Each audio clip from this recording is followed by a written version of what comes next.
नमस्कार दोस्तों, यह कहानी हमें हमारे एक सब्सक्राइबर रोहित शर्मा ने भेजी है। रोहित एक नॉर्मल इंसान है जो दिल्ली में एक प्राइवेट कंपनी में काम करते हैं, लेकिन एक रात उनके साथ जो हुआ वह इतना डरावना था कि अब तक वह इसे भूल नहीं पाए हैं। उन्होंने खुद हमें यह कहानी भेजी और कहा, अगर आप इस कहानी को पूरा सुन रहे हैं तो प्लीज इसे हल्के में मत लेना, क्योंकि यह मेरे साथ सच में हुआ था। अब चलिए उनकी जुबानी सुनते हैं हॉन्टेड बस की यह खौफनाक दास्तान।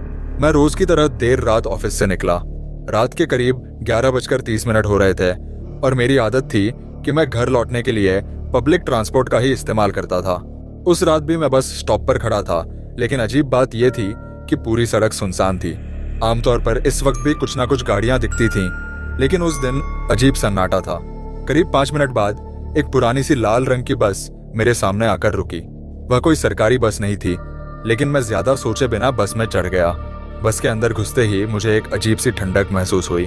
ऐसा लगा जैसे मैं किसी बहुत ठंडी जगह में आ गया हो, लेकिन उस वक्त मैंने इस पर ज्यादा ध्यान नहीं दिया और चुपचाप जाकर एक खिड़की वाली सीट पर बैठ गया। बस के अंदर सिर्फ 4-5 लोग ही बैठे थे। ड्राइवर और कंडक्टर भी कुछ अजीब लग रहे थे, जैसे किसी और ही दुनिया के लोग हो। उनके चेहरे सफेद पड़े थे और आंखें अंदर धंसी हुई थी।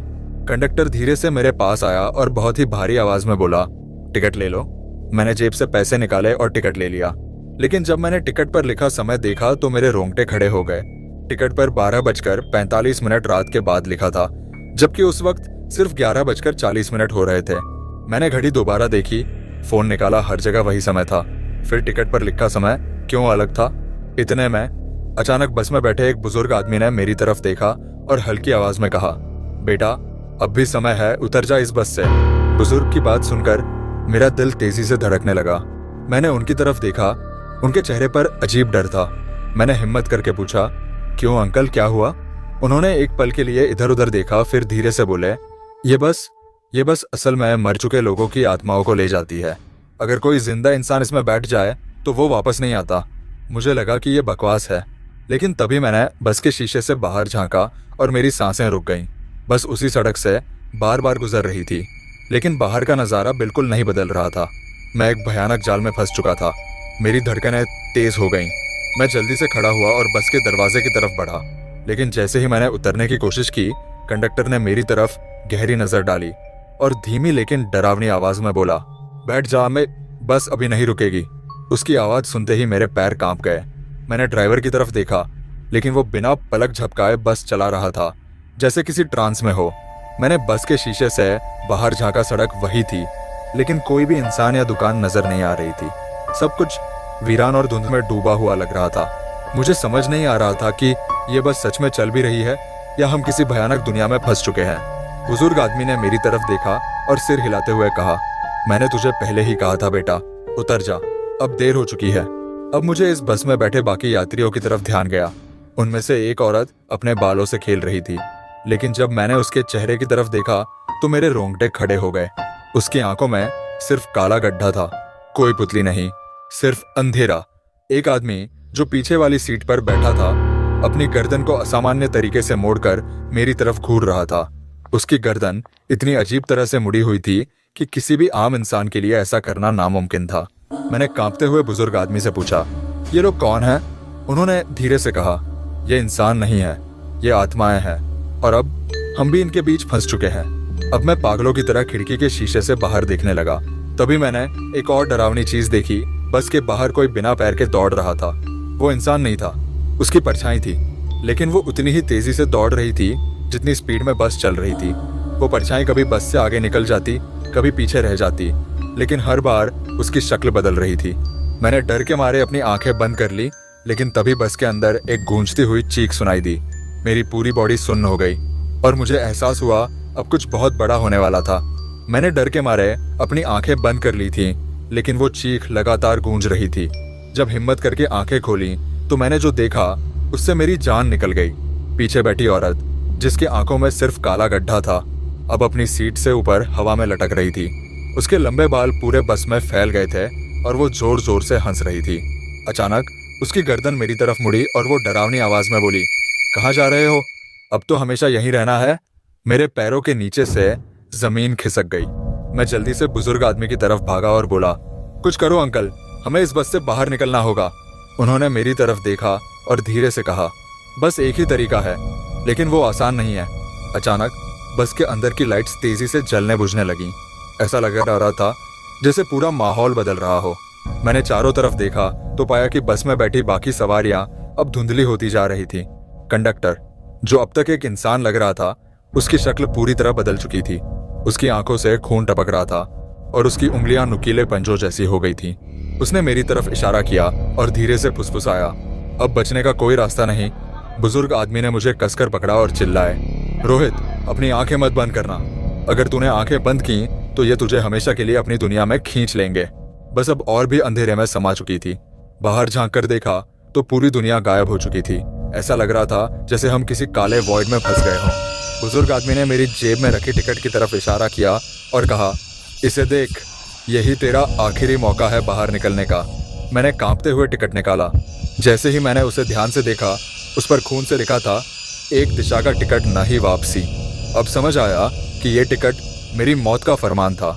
मुझे इसे किसी भी हालत में फाड़ना था। लेकिन जैसे ही मैंने इसे हाथ में पकड़ा, किसी ने पीछे से मेरे कंधे पर हाथ रख दिया। जैसे ही मैंने टिकट पकड़ा, मेरी पीठ पर किसी का ठंडा और सड़ा गला हाथ महसूस हुआ। पूरा शरीर झंझना गया और डर के मारे मेरी सांसें अटक गईं। धीरे धीरे मैंने अपनी गर्दन घुमाई और देखा, वो औरत जिसकी आंखों में सिर्फ काले गड्ढे थे, अब मेरे ठीक पीछे खड़ी थी। उसका चेहरा और भी भयानक हो चुका था। उसकी खाल गल रही थी और कीड़े उसके मुंह से बाहर आ रहे थे। वो धीरे से फुसफुसाई, टिकट मत फाड़, वरना अंजाम बहुत बुरा होगा। बुजुर्ग आदमी ने मेरा हाथ पकड़कर झकझोर दिया, जल्दी कर, ये तुझे रोकने की कोशिश कर रही है। अगर तूने अभी टिकट नहीं फाड़ी तो हमेशा के लिए यहीं फंस जाएगा। मैंने हिम्मत जुटाकर टिकट फाड़ने के लिए दोनों हाथों से कसकर पकड़ा, लेकिन जैसे ही मैंने कोशिश की, बस के अंदर का माहौल और ज्यादा अजीब होने लगा। अचानक पूरी बस में अंधेरा छा गया। सीटों के बीच से काले साए निकलने लगे और ऐसा लग रहा था जैसे सैकड़ों हाथ मेरी तरफ बढ़ रहे हो। कोई मुझे अंदर खींचना चाहता था। मुझे लगने लगा कि अब मैं नहीं बचूंगा। मेरी पूरी बॉडी जकड़ गई थी। लेकिन बुजुर्ग आदमी ने जोर से चिल्लाया, रोहित, अगर जिंदा रहना चाहता है तो अभी फाड़ इस टिकट को। मैंने अपनी पूरी ताकत लगाई और जोर से टिकट के 2 टुकड़े कर दिए। जैसे ही टिकट फटी, बस में एक जबरदस्त धमाका हुआ। एक तेज रोशनी चमकी और मेरी आंखें बंद हो गईं। मुझे ऐसा लगा जैसे मैं किसी गहरी खाई में गिर रहा हूँ। फिर अचानक सब कुछ शांत हो गया। जब आंखें खुली तो मैं बस स्टॉप पर खड़ा था। बस गायब थी, बुजुर्ग आदमी गायब थे। चारों तरफ वही नॉर्मल रात का माहौल था। मेरी घड़ी देखी, सिर्फ 11:45 हुआ था। तो क्या जो कुछ भी हुआ वो एक सपना था, या मैं सच में मौत के दरवाजे से वापस आया था? बस स्टॉप पर खड़े हुए कुछ मिनट बीत चुके थे, लेकिन मेरा दिमाग अभी भी वहीं अटका था।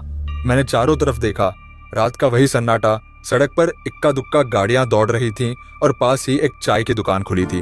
सब कुछ नॉर्मल लग रहा था, लेकिन फिर भी कुछ अजीब था। मैंने धीरे से अपनी जेब में हाथ डाला तो मेरा दिल दहल गया। वो फटी हुई टिकट अभी भी मेरी जेब में थी। तो क्या मैं सच में उस बस में था? क्या वो सब कुछ सच में हुआ था? डर और उलझन के बीच मैं चाय की दुकान की तरफ बढ़ा। जैसे ही चाय वाले ने मेरी हालत देखी, उसने पूछा, भाई सब ठीक तो है? बहुत डरे हुए लग रहे हो। मैंने कांपती आवाज में कहा, भाई यहाँ से रात में कोई बस जाती है क्या? कोई 11 बजे वाली? चाय वाला मेरी तरफ घूरने लगा। फिर उसने धीरे से कहा, तूने कहीं उस बस में तो सफर नहीं किया? मैंने घबराकर पूछा, कौन सी बस?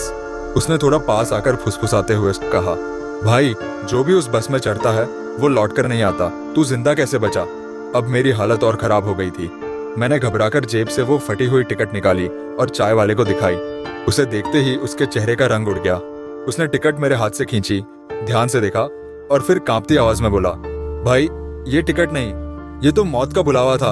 अब मैं समझ चुका था कि मैं किसी भयानक चीज का हिस्सा बन चुका हूँ। लेकिन सवाल ये था, क्या मैं सच में बच गया था या फिर ये कहानी अभी खत्म नहीं हुई थी?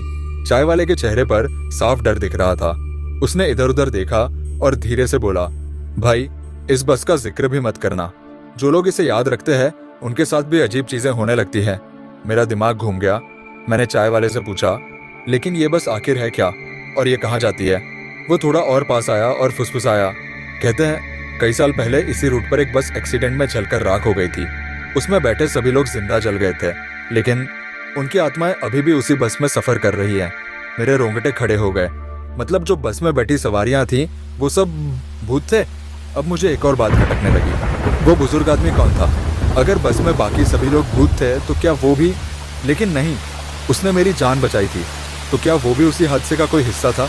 मेरे दिमाग में हजारों सवाल दौड़ रहे थे, लेकिन तभी मेरी नज़र सड़क के दूसरी तरफ पड़ी और मेरा खून जम गया। सामने वही बुजुर्ग आदमी खड़ा था और वो मुझे ही देख रहा था। मेरी सांसें अटक गईं। मैं हिम्मत करके उनकी तरफ बढ़ा, लेकिन जैसे ही मैं कुछ कहने वाला था वो धीरे धीरे पीछे हटने लगे। मैंने जोर से पुकारा, अंकल रुको, आप कौन हैं? लेकिन उन्होंने बस एक चीज कही, तूने टिकट तो फाड़ दी, लेकिन ये खेल अभी खत्म नहीं हुआ, ये बस फिर आएगी और इस बार बचने का कोई मौका नहीं होगा। इतना कहकर वो अंधेरे में गायब हो गए। मैं एकदम सुन्न खड़ा था। मतलब वो बस दोबारा आएगी? मतलब मैं अभी भी खतरे में हूँ? बुजुर्ग आदमी की बातों ने मेरे दिमाग में एक नया डर बैठा दिया था। वो बस फिर से आएगी, लेकिन कब? और इस बार क्या मैं बच पाऊंगा? मैं तेजी से अपने घर की ओर बढ़ा। सड़कें सुनसान थीं, हल्की ठंडी हवा चल रही थी। लेकिन जैसे ही मैं अपनी गली में पहुंचा, मेरे कानों में फिर वही हल्की हल्की सीटियों की आवाज आने लगी। मैंने चारों तरफ देखा, कोई नहीं था, लेकिन ये आवाज ये ठीक वैसी ही थी जैसी बस में सुनाई दी थी।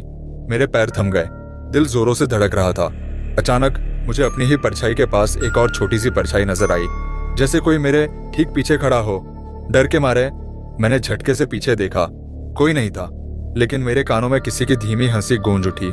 ये वही हंसी थी जो बस में सुनी थी। वो औरत, मेरे हाथ पैर सुनने पड़ गए। मैंने धीरे से घर की चाबी निकाली और कांपते हाथों से ताला खोला। जैसे ही मैं अंदर घुसा और दरवाजा बंद किया, एक ठंडी लहर मेरे शरीर से टकराई। अंधेरे में मुझे अपने ही घर में किसी के होने का एहसास हुआ। मैं धीरे धीरे अपने कमरे की ओर बढ़ा, हल्का सा बल्ब जलाया, लेकिन लाइट बहुत धीमी थी। तभी मेरी नजर टेबल पर गई। मेरी जेब में रखी वो फटी हुई टिकट अब टेबल पर पड़ी थी। मैंने तो इसे बाहर फेंक दिया था, फिर ये यहाँ कैसे आई? और तभी कमरे के कोने से किसी की धीमी आवाज आई, बस फिर से आने वाली है, इस बार कोई टिकट नहीं फाड़ पाएगा। मेरा कलेजा मुंह को आ गया। मैंने धीरे से गर्दन घुमाई और देखा, कमरे के कोने में एक साया था, लंबा, काला, और उसकी आंखें जलती हुई अंगारों जैसी थीं। वो धीरे धीरे मेरी तरफ बढ़ रहा था। मैं अपनी जगह जम गया। आवाज एकदम ठंडी और डरावनी थी। तूने सोचा था कि टिकट फाड़कर बच जाएगा? तभी बाहर से वही बस की हॉर्न की आवाज आई। मैंने खिड़की से झांका। सामने सड़क पर वही भूतिया बस खड़ी थी। दरवाजे खुले हुए थे और वो औरत सामने खड़ी मुस्कुरा रही थी। मुझे लगा कि अब सब खत्म हो चुका है। कमरे का दरवाजा अपने आप खुल गया और मैं जैसे किसी अदृश्य ताकत से खींचा जाने लगा। बस के अंदर से कई साए मेरी तरफ बढ़ रहे थे। मैंने पूरी ताकत से खुद को रोका, लेकिन पैर अपने आप घिसटते जा रहे थे। तभी किसी ने जोर से मेरा हाथ पकड़ा। वो बुजुर्ग आदमी फिर से सामने थे। उन्होंने जोर से चिल्लाया, रोहित, अगर बाहर गया तो कभी लौट कर नहीं आएगा, अभी भाग। उन्होंने अपने हाथ से कोई सफेद पाउडर निकाला और मेरे ऊपर फेंका। अचानक मेरी पकड़ छूट गई और मैं जमीन पर गिर गया। और जब मैंने आंखें खोली, मैं अपने ही कमरे में था। सब कुछ शांत था। कोई बस, कोई आवाज, कोई साया नहीं था, लेकिन कमरे की हवा अब भी ठंडी थी। मैं भागकर बाहर आया। सड़क एकदम खाली थी। कोई बस नहीं थी, कोई आदमी नहीं था। क्या ये सब मेरा वहम था या मैंने सच में मौत को करीब से देखा था? मैंने जेब में हाथ डाला। वो फटी हुई टिकट गायब थी। शायद मैं बच गया था। शायद वो बस अब कभी नहीं आएगी, या शायद वो किसी और के इंतजार में थी। तो दोस्तों, यह थी आज की खौफनाक कहानी, हॉन्टेड बस। क्या आप कभी ऐसी बस में सफर करना चाहेंगे? कमेंट में जरूर बताइए। अगर कहानी पसंद आई हो तो भूतिया इंडस्ट्रीज को सब्सक्राइब करें और अगली डरावनी कहानी के लिए तैयार रहें।